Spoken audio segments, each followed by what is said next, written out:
Ajaib.com hıdırlayar. Gelin bana hat yazıp verdin, ödeyeceksin yanına hatımı okudun.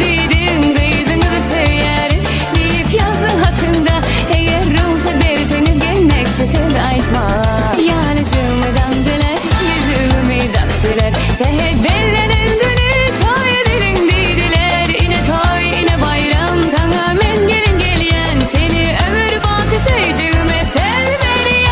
Senin kara gözüne, senin şirin sözüne, senin mehirli yüreğine bağladım yürümü. Sana ömrüm vererin, sana gönlüm vererin, öyümüze tevbe gelin bulup gelirim ben ya. Senin kara gözüne, senin şirin sözüne, senin mehirli yüreğine bağladım yürümü. Sana ömrüm vererin, sana gönlüm vererin, öyümüze tevbe gelin bulup gelirim ben ya.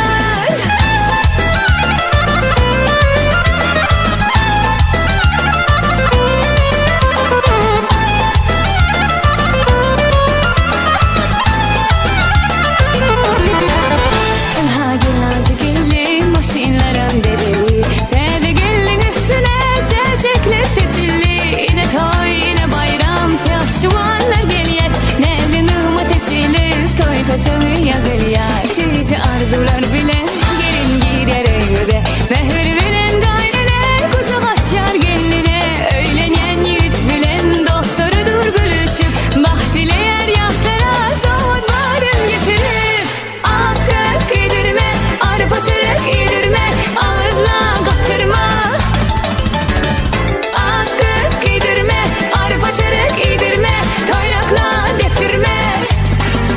Senin kara gözüne, senin şirin sözüne, senin mehirli yüreğine bağladım yürümü. Sana ömrüm vererin, sana gönlüm vererin, öyümüze tevbe gelin bulup gelirim ben ya. Senin kara gözüne, senin şirin sözüne, senin mehirli yüreğine bağladım yürümü. Sana ömrüm vererin, sana gönlüm vererin, öyümüze tevbe gelin bulup gelirim ben ya.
Ajaib.com sevgili portal.